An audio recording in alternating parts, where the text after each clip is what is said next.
Hello, welcome to the Let's Talk About It. It's a new program, it's a new day. I'm your host of the show, and my name is Adam Drea. Steve, welcome to our new program, Let's Talk About It. Okay. You was a veteran journalist and well respected for African diaspora. Yeah. I'm really happy to have you Yeah. today in our show. First episode, Let's Talk About It. Okay. Okay. Steve, tell us who you are. I was born in Uganda. I've been in the UK for over 30 years now. I've been in the media industry it's coming up to nearly 40 years. I've been as a journalist. I've worked in radio, I've worked in television, and I've worked in print media for the Trumpet, Sound Radio, TV. Now I'm doing a program on Omega TV. But I did work for Ben TV. I did work for Al Jazeera. Small. So many different projects. So many different programs that I've worked on. Yeah. Steve, we will come back from the Europe aspect of working in Europe and to be a journalist in Europe. Back home, what was you doing? What kind of journalism was you doing about? Well, back home, I was a court correspondent for the newspaper called The New Vision. Okay. And I also worked for the court for some time, but then I started working for New Vision, and it was more or less go and sit around the court and wait for cases. Sometimes we would hear from the clerks and say, there is a major case coming up on Monday. So you go and sit down on the court and wait. And another, when a case comes, especially high-class cases, right, where top criminals or people, all the top stories, and then you rush back to and you're right. Print and it that out. was the good old days. Yeah. Was more printing media. Yeah, it was good old days, although the money was less, but at the end of the day, the work was good. Everybody was rushing in. It puts you on tension, but one good thing about it is that, okay, the pay was not that very good. Yeah. But when you love the job, yeah, you can do anything. But do you get that respect of the communities when you was back home and to be a journalist? Yeah. Did you win the heart and the mind of the people who's reading the articles and your stories? Yeah, the ordinary people, they love the stories. Yeah. In fact, some would congratulate you. Yeah. I used to meet people in the street and they said, oh, that story was so good. At one point, when you go to the bar, they even buy you drinks. Oh, yeah. Yeah, because they said, look, that's a journalist. You should have talked about this. You should have done this. Yeah. So the ordinary people would be happy. But you get the politicians, that's a different story. When you look back in Africa, they always say the African journalists have to have integrity to be a journalist. Yeah. Is that true? Yes, you have to have that integrity. But then at the same time, what destroys the integrity is, of course, lack of money. In a sense that you, just like anyone else, you want... you like money is so scarce in Africa, and if somebody comes and say, "Well, bribery, do this," that's why most journalists sometimes break away from the integrity and then start, they're earning a bit of money left and right because the pay is not that good.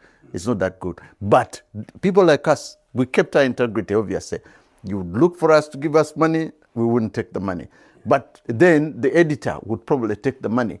And is the story. I've written a story and it never appeared. Yeah. And I kept asking why it didn't. And you know why? Yeah, of course I knew why.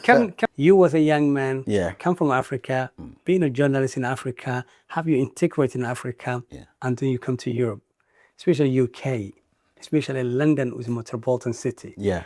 What image did you have before and after? Oh, okay. Before, when I'm in Africa, I'm looking at Britain and I'm looking at one of the best countries in the world. And I believe there isn't anything that is wrong here. Everything is done correctly. Everything has to be in a straight line. I never believed that there could be places where the line goes a bit this way. It has to be straight. And when you talk to the white people, for example, or even others, the Indians and so on, and the others who are, as you say, metropolitan, we all come here and there's a lot that you take in. But suddenly you realize that not everything that glitters is gold. It's not gold, diamond or gold. No, it's not. So somewhere along the way, there are certain things which can't happen. For example, there were stories that were meant to print over something that has happened. And you have seen it, or somebody has seen it, he's given you the right story. But when you go to the police or when you go to others to make inquiry, they said, oh, hang on a minute with that. We need to get ABCD right. But then you know the way they have done it is such that you're actually being blocked from saying something. But you would say, no, there's a lot of integrity here, it will go. But then the stories could shift. So you find that things are dealt with in a political correctness because of the laws. In different ways. In a different ways. Whereas in Africa, it's a crooked line. You don't do it, forget it. Simple stuff. It's a simple stuff. But it's a different matter. That's a journalism film. Yeah. You come to here as a journalist, Yeah. well respect. How was the job market from Uganda to UK? Yeah. How was the job market? Well, there are two things here which really disturb quite a lot. First of all, because we have the language issue, whereby your accent is not that one of somebody who was born here. Cockney. Yeah.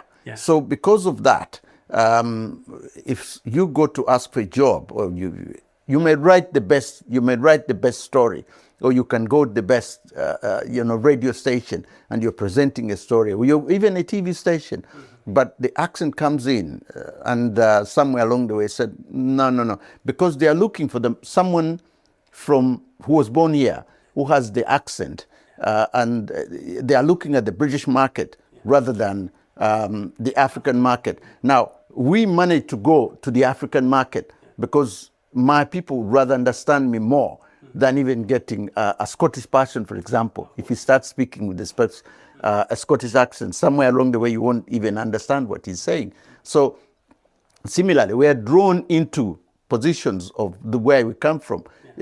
Somebody who speaks Bangladesh will find it much more. It doesn't matter how much Somali, everybody goes into their communities, and it becomes much easier than when you go to the mainstream media, for example. Amazing. Yeah. So was it hard to get a job? Oh yeah, it was. But at some point I had to be to shadow somebody. And most of what I saw, for example, I did a bit of work with the Daily Mail and with the Economist. There's a lady I would shadow, but when we sit down to write, she would take most of what I've written down. But in reality, it will be like I've written the story, but she gets the credit for it. Absolutely. But the whole point, because I was more involved, I was more experienced than she was. But they said, oh, go and shadow this lady. But when we do the story, we've typed the story, then she gets the credit. And then I said, hang on a minute, but but the problem is that there's something about trustworthy with their person rather than with you. And yet you're in the same medium. I said, we've been together.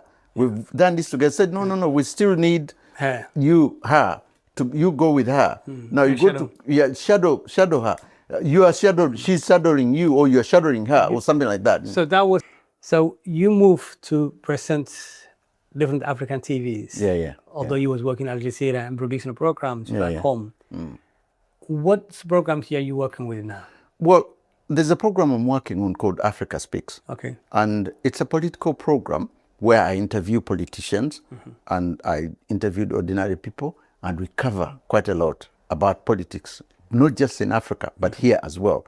If there is any politicians, like recently we had the Ghanaian president in the country, others interviewed him from Ghana, but then I've had Ugandan politicians, I've got Gambia, I've got Somalia. All the Somalia, they've come on my show. I've interviewed the Somaliland ambassador.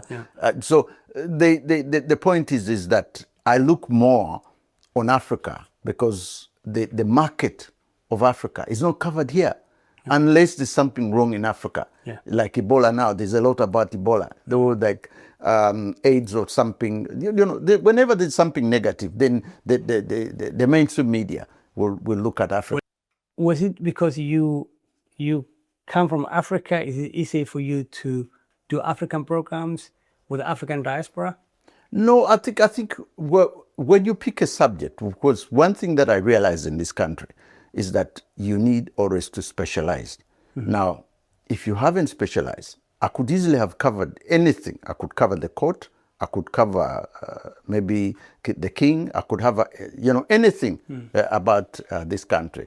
I could go to the museums. I could cover anything. But then I realized that there is a market for Africans because very little of the mainstream is really covering Africa unless there's something wrong in Africa. And you're in London, so yeah, exactly. I'm sure it's one of the largest. There are so many stories about Africa here. Yeah, African diasporas. But the BBC covers Africa, ITV, very, very rare you get stories that are coming. And yet there's people here with stories to tell, so many stories to tell. Yeah. But we can't actually cover all of them.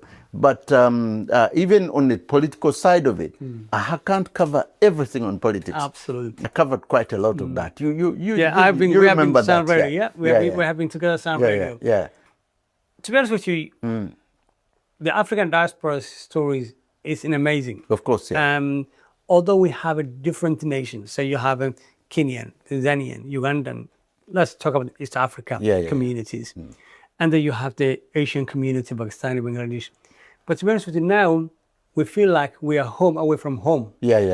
Is that making sense? Yeah. So every community have its own identity. Yeah. So do you cover all African diaspora or you cover more Rwandan community, East African? No, in fact, I cover the diaspora as a whole because I get invited to Nigerians when they have events. I get invited to Ghanaians. I get invited to Egyptians. I get invited to all of them whenever there is anything. When they want it publicized, they want it to be talked about. So I cover everything. And then I'll also try to look at those who are here in the diaspora who are leading communities. I recently looked at the leaders of those who are, for example, Uganda has kingdoms. Yeah. Now the kingdoms of Uganda, Buganda, Bunyoro, and so they have representatives here in the UK. Now I interview them, and the whole idea was to get a proper picture of what they are doing here and how they represent their kings here in the UK. And also looking at Ghana now. See, there are so many small kingdoms in Africa who have stories to tell. How did this kingdom come about? What are they doing? How are they putting their communities together in Africa? And how are they putting their communities here in the UK? Yeah. So small, there are issues which are tribal, there are dancers, there are community leaders who are telling stories of where the originals of Africa come from in terms of culture and in terms of identity. When we come from the culture-wise and the different stories, your generation is from the start the analog to digital. Now we have a social media play a big part. How do you feel when the social media comes? How did you feel threats? Your job will be lost. How did you see that social media when it comes? Well, social media has improved the whatever we want to do, and social media has spread it around very quickly in a sense that you can write something today here, and within a couple of hours, it's gone viral. When a few minutes, you've just done it, it goes viral. So everybody gets to know about it. That's the good thing about social media. If something wrong has been done, within hours, people will do. If something good has been done, within hours, people will get to know about it. That's the difference between now and the old time. Also, interpretation of things. Some things are good and some things are bad. So it depends on what good you are putting out there. If you put something bad out there, still people will come up and say, that is quite really bad. It shouldn't have gone out. But at the same time, it has also exposed, for example, corruption in Africa. It has exposed what our expectations were. Where is our money going in taxes, the taxes and all questions, that? And people have learned to ask questions. The more people ask questions, maybe the more things are going to be done. Because people used to be silent because we knew nothing. But now people are questioning. And when they question, even the leaders who are sitting uncomfortable. So it helps, social media helps to be there and there. Oh yeah, social media has done But quite they have their own negativity as well. Remember, there's a fake news most of the time. Really, Yeah. There's a lot of fake news. Yes, You don't know which news is right, which news is not wrong. Do you feel that sometimes? Yes and no at the same time. Because when something is bad, when something has gone in and it's fake, and then the right thing comes in, and it's said this is fake, because it also brings out somebody to say that is fake. Because, say for example, there were letters that came out from Tanzania about something in Tanzania. And then, of course, the minister came out from Tanzania and said that is fake. He would probably have not have come out to say that is fake had it not been the social media to bring it out. I think even in Malawi, there was another thing that came up. And then even Ebola, for example, in Uganda now and in Congo, several times social media said, well, there are 200 people, blah, blah, blah. And then Congo have come up and said, no, actually, it's not that. Then Ugandans were the figures. They said, look, no, you're getting the figures wrong. Somebody's releasing the wrong information because it's a rumor. It's not these numbers. So at least what social media does, it brings out the truth. Somebody may, if they have the powers, to destroy others or to destroy governments or to destroy anything using that. That's why sometimes government hurry to cut off social media. Yeah, it cut off Facebook, cut off Twitter, TikTok, everything, so that when everything is a blackout, just block. It's what's happening in Iran. They block everything out so that you don't get confused. Oh yeah, they've bombed this, they've done this. You get discouraged and you start even undermining your own people. So sometimes it doesn't work in the interest of those in office or even in the interest of the entire country, because you want to have the image of that you are doing okay. Now, if somebody is trying to get you down, then you rather put that person down. We can agree or disagree. Stephen, we are at the end of the program. As African diaspora, living in UK many years, living in London, what is the most difficult thing you have faced? Of course, the most difficult thing of all is being accepted to the mainstream, because I fought so hard to be in the mainstream and it never happened. Obviously, like I said before, the language and so on and so forth, that's one thing. The second one is trying to fit in with the others. There are media organizations that are existing here, but if you're not part of the top media groups, I mean, I was a member of the National Union of Journalists, still I am, and there are other organizations. But then the thing is that even when you are part of this organization, sometimes acceptance is the most difficult thing. Maybe it's because of race, or maybe because of anything. I don't want to accuse anybody of this, but that's the reality. That's the reality. Acceptance is the major thing. But that's why when there's something that they need you for, then it's quickly for them to say, oh, he's an African, let's call him quickly. He's an expert. So he's an expert on that, let's call him. But you feel like, okay, I can also make a comment about the king or the queen or even the prime minister. Why can't I be accepted? You've seen this on Question Times on BBC or any of these major papers. It's acceptance. It's acceptance, which is the key. Okay. The biggest challenge. What's the biggest challenge as an African journalist face with the community? The biggest, I think, most challenges depend on their own. We are our own failures, or we are our own success. In a sense that if you come to me with a story, and it's a good story, and it's about positiveness of something, somebody else will see it as why are you telling that story? I mean, it's one man's meat is sometimes another man's poison. So there is that basis of lack of unity within us, because lack of unity there creates such a thing that some people are supporting. If we go on the political side, it's even worse. But if we go on everybody's stories out there, you still face challenges in a sense that however good the story is, there is always somebody who feel that it's, you know, that's the challenge you face. Because sometimes you give a very good story and everybody accepts it. Yeah. But then again, you're going to hear that even if everybody else, exactly. there's always going to be There will be somebody who point a finger and say, why did you say that? Never be happier. Yeah. For my last question, if someone want to watch your program or want to follow you, what day is it in the program and where can they watch? Well, it's every Tuesdays from 6 to 7. Yeah. Just 1 hour. And you can find it on Facebook. You can see it live on Facebook or live on YouTube or even on the website of Omega TV. Yeah. It's a live program, and it's repeated over the weekend. And so if somebody has missed it, there is always a possibility you can see it over the weekend. Or still on Omega TV, or even you go on YouTube.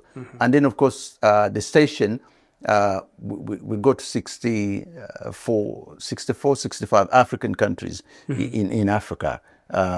We send this live out there. So at the end of the day, because it goes to so many other African countries, especially West African countries, so many people say it. So many people. You're well known for that. All right. Well, Steve, I don't have so much time, but thank you very much for coming. Really appreciate it. And we will watch Omega TV. Definitely. We look forward to see you. Thanks very much. Thank you very much. For this episode, I'm saying thanks for Stephen, and my name is Adam Drea. Let's talk about it. If you have some story you can think about, you can share with us, please send us in tag, our emails, or you can follow me at tag for Twitter, Adam Drea. Well, thank you very much for this episode today. See you next week, same time, same place. Have a lovely night.